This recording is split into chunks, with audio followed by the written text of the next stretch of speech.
You think you can spot a narcissist from a mile away? You think the red flags are obvious? Loud, arrogant, obsessed with themselves. But here's the brutal truth. The most dangerous narcissists don't announce themselves. They charm you first. They make you feel special, seen, understood. And by the time you realize what's happening, they've already rewritten the rules of reality around you. Here's what most people miss.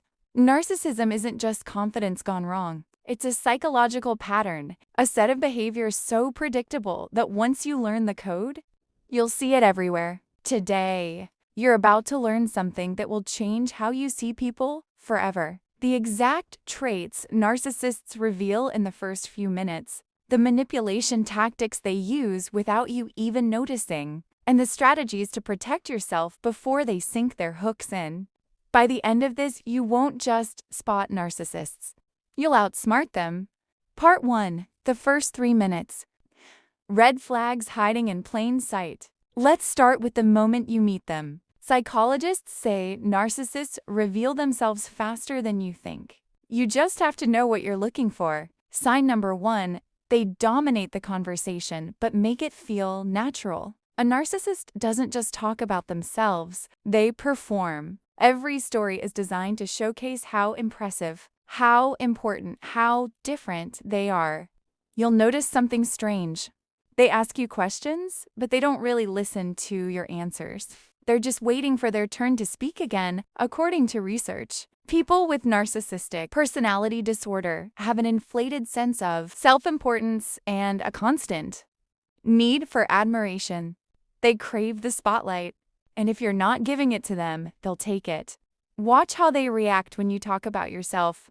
Do they genuinely engage? Or do they quickly steer it back to their story, their success, their drama? That's not conversation. That's a stage. And you're just the audience. Sign number 2, they drop names and status markers constantly.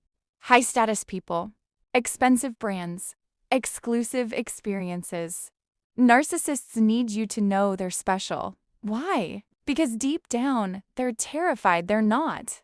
Psychologists call this grandiose self-importance.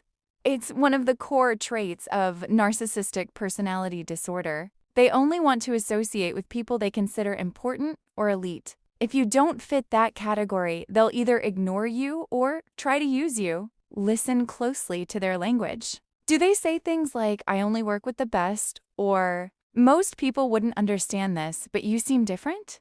That's not a compliment. That's a test. They're measuring your value, and if you pass, they'll pull you in. Sign number 3, they have zero empathy, but they fake it perfectly. This is the one that tricks most people. A narcissist can look you in the eyes, nod, say all the right words, but there's something off. It feels rehearsed, scripted, like they're playing a role. That's because they are. Narcissists lack genuine empathy. They can't truly feel what you're feeling, but they've learned to mimic it.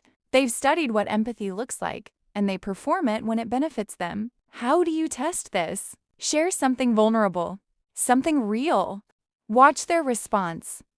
Do they reflect your emotion back to you?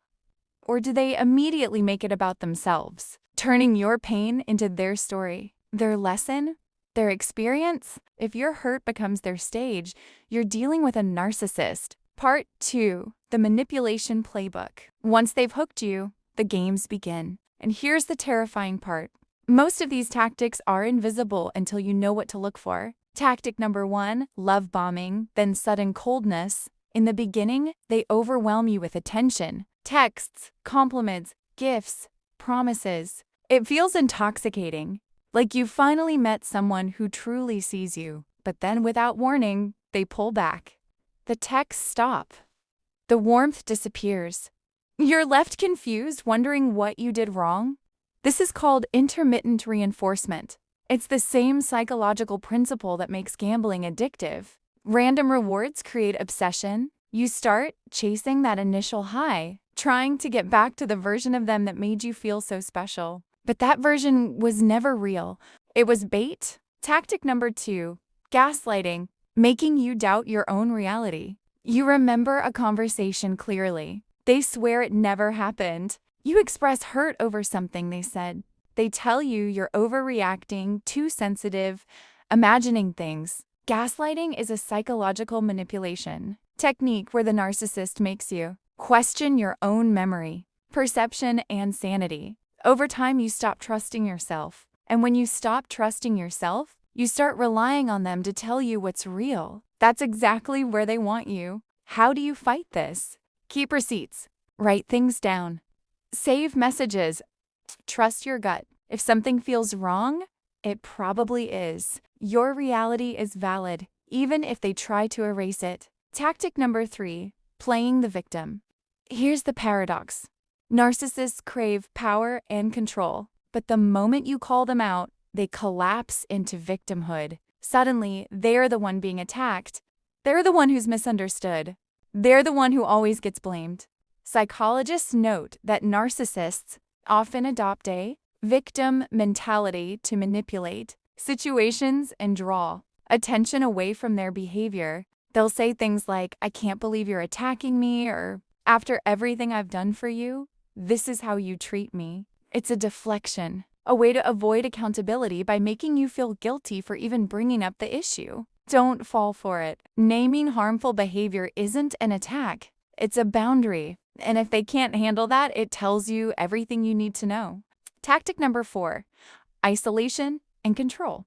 Slowly, quietly, they start cutting you off from others. Your friends don't understand you like they do. Your family is toxic. You don't need anyone else.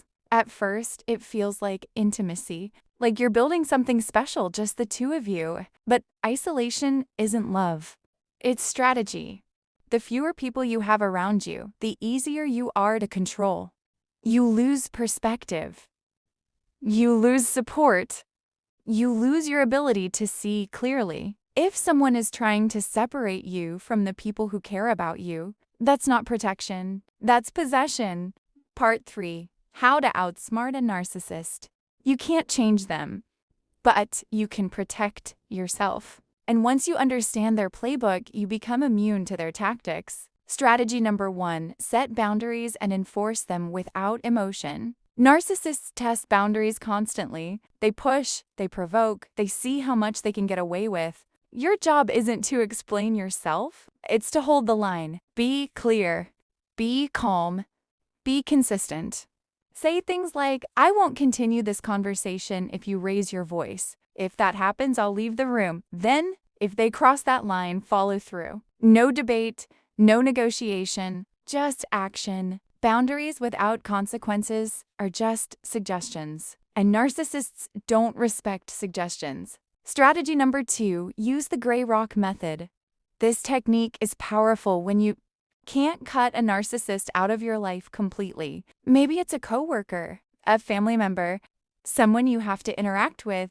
The gray rock method means you become boring, uninteresting, unreactive. You give short, factual responses. No emotion, no detail, no fuel for their drama. When they try to provoke you, you stay neutral. Huh, really? Didn't know that. That's it. Narcissists feed on reactions. When you stop giving them emotional energy, they lose interest and move on to someone else. Strategy number 3, don't argue or try to prove yourself. Narcissists love debates. They see conflict as a game they can win, and the rules, they make them up as they go. You don't need to prove yourself. You don't need their approval. You don't need to win the argument. The moment you realize that, you take back your power. Remember what the Stoics taught? You can't control others, only yourself. Let them have the last word. Let them think they won, because you've already won by refusing to play. Strategy number 4, seek support and trust your reality. Dealing with a narcissist is emotionally exhausting. You need people who can reflect your reality back to you. Friends, family, a therapist, people who remind you that you're not crazy, you're not overreacting, and you're not the problem. Don't try to handle everything alone. Isolation is their weapon. Community is yours. Final thoughts. Here's the truth that no one tells you. Narcissists don't target weak people. They target strong, empathetic, giving people. People who see the good in others. People who believe in second chances. people who care deeply. If you've been manipulated by a narcissist, it doesn't mean you're naive. It means you're human. But now you know the patterns. You know the red flags. You know the games. And knowledge is the one thing they can't take from you. So the next time you meet someone who seems just a little too charming, a little too perfect, a little too interested in being seen as special, pause, watch, listen, because the most dangerous narcissists don't look dangerous at all. They look like everything you've been searching for, until they don't. If this opened your eyes, drop a comment. Which red flag hit hardest for you? And remember, protecting your peace isn't selfish. It's survival.